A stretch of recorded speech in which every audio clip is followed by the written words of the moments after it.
Oi, eu sou o Emerson, esse aqui é o canal Mecânica de Garagem e agora é hora de dar palpite.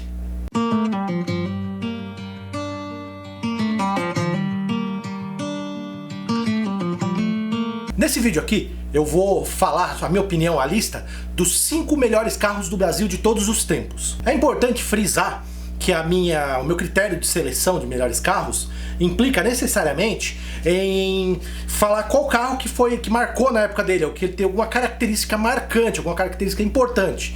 Então, se você não concorda com o vídeo, ou você não concorda com a minha lista, tudo bem, pode comentar aqui embaixo, que aí a gente aproveita e vamos xingar uns aos outros. O primeiro carro da minha lista, que já é pra derrubar o queixo da galera, é o Toyota Corolla.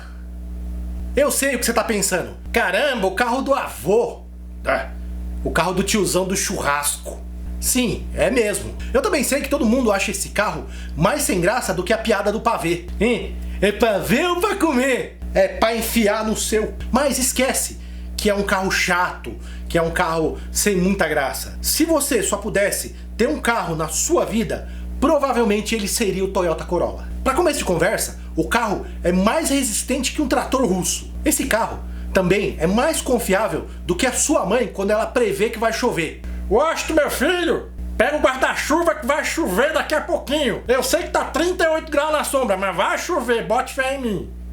E o Toyota é um carro mais confortável do que você colocando a culpa no carro quando você fez bobagem no trânsito.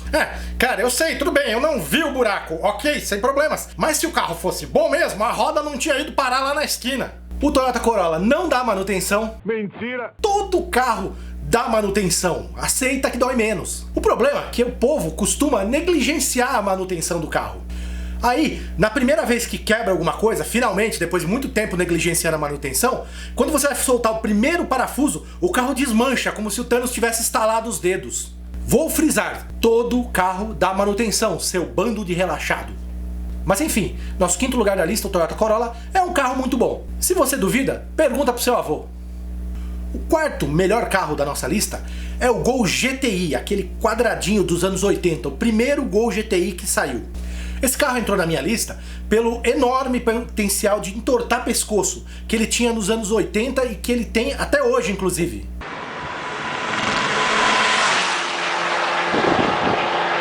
Uou! Tudo bem, a injeção dele era arcaica? Era. Mas na época tava todo mundo usando carburador Brosol 2Z, Brosol 3Z, então tava muito bom pra época. Pra quem usava o H30 Pique no Fusca, uma injeção de Gol GTI era coisa do outro mundo.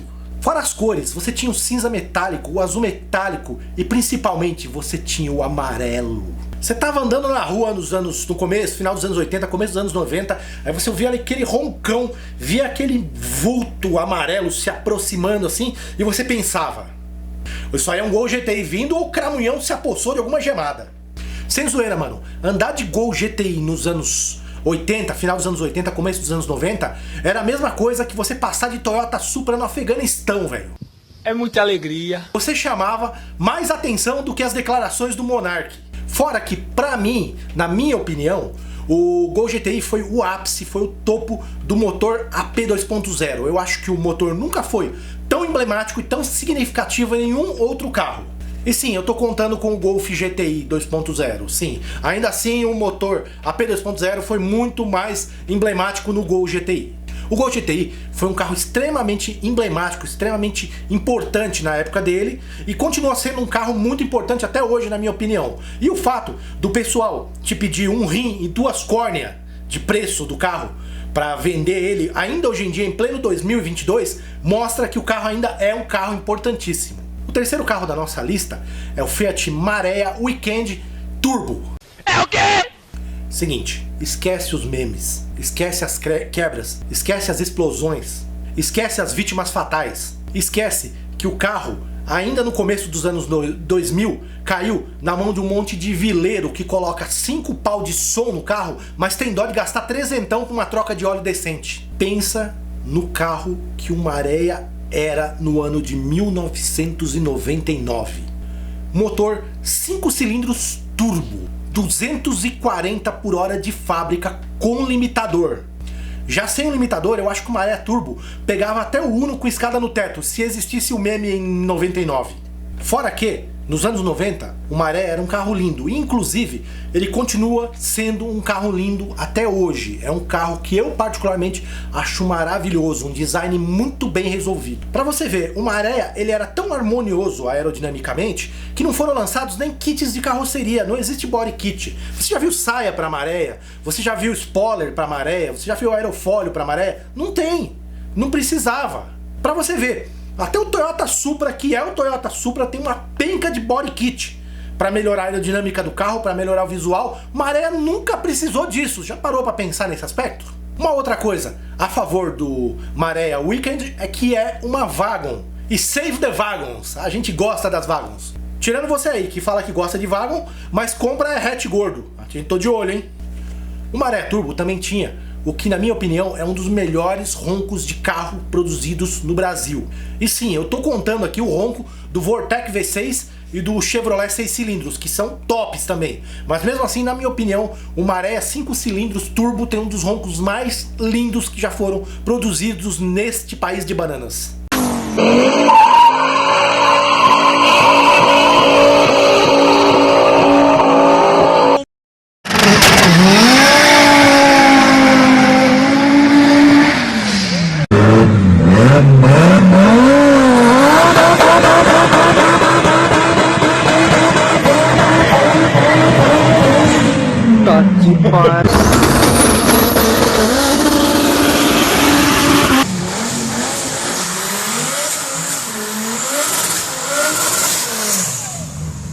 Eu sei que tem muita gente aí que deve estar torcendo o nariz agora pro Maré, mas meu, para de julgar o carro com o que ele é hoje.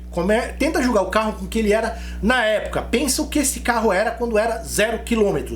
O Maré era o top do top do top, tanto da tecnologia quanto no desempenho quanto no visual. Na minha opinião, ele foi um carro perfeito. Se deu problema depois, paciência, eu acho que o brasileiro não estava pronto para esse carro. O segundo carro da minha lista é o Chevrolet Ômega. Eu sei que você considera o Ômega um carro pesadão, que não tem toda aquela performance, bebe pra caramba. Eu sei de tudo isso, tá? Tô ciente. Mas o que pesa aqui na minha lista é o impacto que o carro tinha na época que ele foi lançado. E meu, vou falar pra você, o Ômega tinha muito impacto. Em matéria de oba-oba no lançamento, o Ômega nessa lista nada de braçada. O carro era muito esperado e quando saiu ele era muito top em todos os aspectos. O Ômega, quando foi lançado no Brasil, ele não era um carro, ele foi um evento. Lá para os idos de 91, 92, a Chevrolet precisava substituir o Opala, que era um carrão, mas já naquela altura já deu o que tinha que dar, né? Para substituir o Opala, que era um carro com muita moral, eles precisavam de um carro com tanta moral ainda. E é aí que o Ômega entra. Como tinham que substituir o Opala, não podia vir pouca coisa. E não veio mesmo. Tração traseira, motor 6 cilindros 3.0 e uma aerodinâmica muito bem resolvida num carro extremamente luxuoso. Era luxo, era muito luxo, era luxo pra dedéu. Quem quer rir, tem que fazer rir. O carro na época era mais luxuoso que muito apartamento classe média. Aliás, nos anos 90 existiam duas maneiras de você mostrar que era rico. Uma delas era ir pra Disney sem fazer parcelamento, pagando tudo à vista naquele pacotaço da Stella Barros Turismo. A outra era ter um Ômega 0 km. Em uma época que você não tinha por aí carros importados aos montes, sua importação era muito difícil de fazer, o Ômega era um carro tão chamativo, tão luxuoso, tão impressionante, que se você estacionasse nos anos 90 ele ao lado de um disco voador, ainda assim ele ia chamar atenção pra caramba. Aliás, em 1993 eu disse que teria um Ômega, mas infelizmente até hoje isso não aconteceu.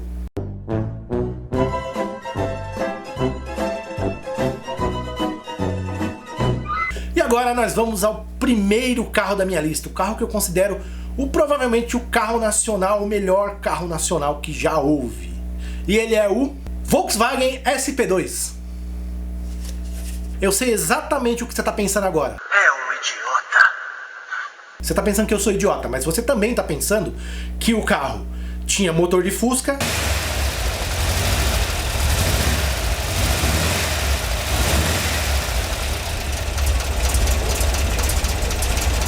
parecia uma barata quando era visto de cima e não andava tanto. Tá, ok, entendo esses seus argumentos. Mas por que eu coloquei o Volkswagen SP2 em primeiro? Para começo de conversa, O carro na época teve um impacto insano. E tem um motivo. Ele era um esportivo com linhas aerodinâmicas muito definidas e uma performance muito aceitável. Eu quero citar para vocês que na época em que o SP2 foi lançado, o melhor esportivo que o brasileiro tinha era o Corcel GT. E também, na época, a ideia de você fazer um esportivo derivado de um Fusca parecia algo impossível, mas os caras foram lá e fizeram. Embora divida muitas opiniões, o design do SP2 ele é bonito, ele realmente é aerodinamicamente muito bem resolvido e faz o carro parecer correndo mesmo quando ele está parado. Isso é inquestionável. E o SP2 também vinha com um motor 1700 com preparação e tinha o câmbio especial, o câmbio que a gente conhece, o famoso câmbio de SP2, que tem uma relação mais longa e que anos depois veio a equipar também o golzinho batedeira. Não interessa se era motor e câmbio de Fusca, veneno de fábrica é sempre legal. O SP2, diferente de muito carro que veio depois, ele era um esportivo de verdade, um carro que foi feito para ser rápido e que tinha uma mecânica preparada para ser rápido. Ele não era um esportivo de adesivo. E para fechar, o SP2 tem um design tão bacana, tão bem resolvido, que até hoje ele é usado em alguns projetos. Ele também está em exposição no Museu da Volkswagen, em Stuttgart, na Alemanha. Então, pô, é o que é, né? Aliás, eu não sei se o museu da Volkswagen fica em Stuttgart, tá? Vocês corrijam aí se eu estiver errado. Então, o projeto do SP2 ele é tão bem resolvido que até hoje ele é usado como base e inspiração para muitos outros projetos. E também existe uma teoria que a Volkswagen gostaria de fazer uma versão moderna do SP2, mas por enquanto ainda não rolou. E é isso aí, essa foi a minha lista com 5 carros mais tops do Brasil, que foram fabricados no Brasil. E se você gostou, dá o like aí, bota melhor pra cima, né? Dá um like aqui no canal para fortalecer. Se você não for inscrito, considere se inscrever no canal, seja muito bem-vindo. Espero que você tenha gostado desse vídeo aqui, foi divertido de fazer. Eu vou encerrar agora, dá o joinha pra nós aí. Se você tiver alguma dúvida ou não gostou da lista ou qualquer coisa aí, comenta aqui embaixo. Um grande abraço para todo mundo e fui! I got trapped in your eyes the moment you looked at me. From across the room, those eyes kept following me.